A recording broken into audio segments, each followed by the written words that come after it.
It's one thing to read about the history of a place like this in a book, and it's a completely different experience to see the history on the walls. It's a place, it's a site. You can touch it, you can feel it, you can smell it. I didn't know that they were detained here, and I just can't imagine how they must have felt. These walls do talk, and they tell us what the experience was of the immigrants who actually stayed here and what they had to go through.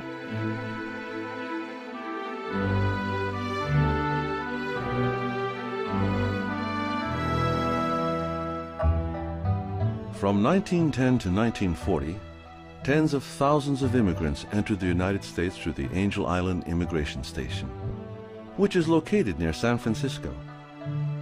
All over its walls, carvings in many languages reveal a unique story about those who came through it.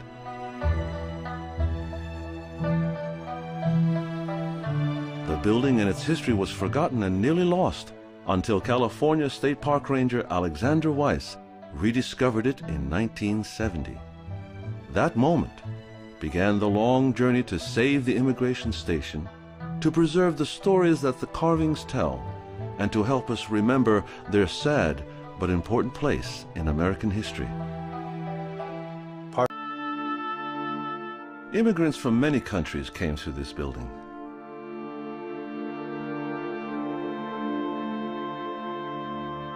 More than half were from China and Japan, but others came from Russia, India, and Central and South America.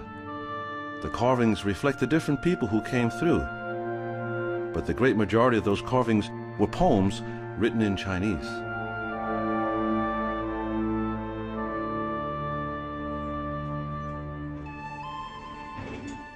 My name is Dale Ching, and I was here detained back in 1937. I was here for 3.5 months. Dale Ching was 16 years old when he first came to America. Even though his father was born in the United States, he still had to go through the immigration station.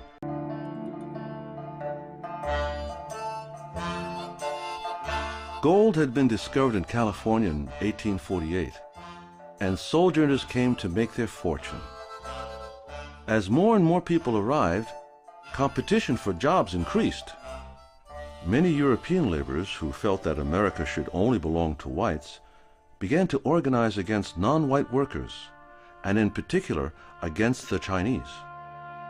In 1882, Congress passed the Chinese Exclusion Act, a law which aimed to prevent Chinese immigrant laborers from entering the United States. This was the first in a series of laws that began to limit immigration from specific ethnic groups. On the East Coast, Ellis Island had been receiving immigrants since 1892. While Ellis Island has been a symbol of welcome to immigrants, Angel Island has a sadder story to tell. Often it's sort of misphrased that Angel Island's called, the Ellis Island of the West. Most immigrants at Ellis Island stayed there for a few hours, whereas immigrants on Angel Island stayed here anywhere from 3 to 5 days up to, several weeks and up to several months, and in some cases years. You're locked up, and people are asking you all sorts of hard questions, and you're surrounded by people speaking to you in a language you don't know. Who hasn't ever felt left out before? And what if a whole race of people felt left out? And that's what happened in that time period. In order to be allowed to enter the United States, Chinese immigrants had to go through grueling interrogation sessions. Felicia Lowe recalls finding records from her father's sessions. Today, when I think about Angel Island, I'm really excited that we're in a place where we are actively planning to restore it and preserve it. The poems in the building were very important to the Asian American community. Over time, the building has decayed. Work is being done to save the building and its history for future generations. Efforts are being made to preserve the walls and the precious carvings they hold. We knew that there is some writing here, some poetry, although it's very difficult to see.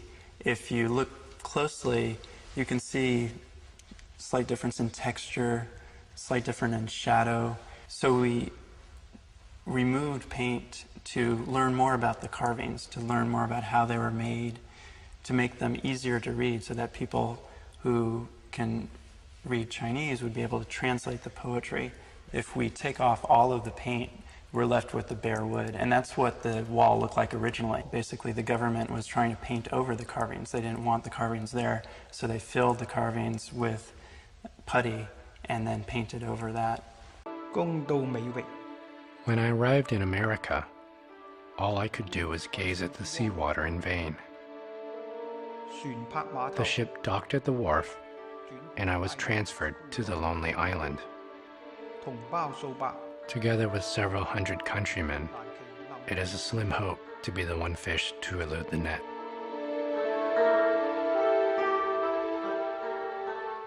The history is so important so that we understand what happened in the past and don't repeat the kinds of mistakes that we've made as a nation. This story is part of our American heritage, and it's really a place of healing and a place of learning, and that hopefully will persevere.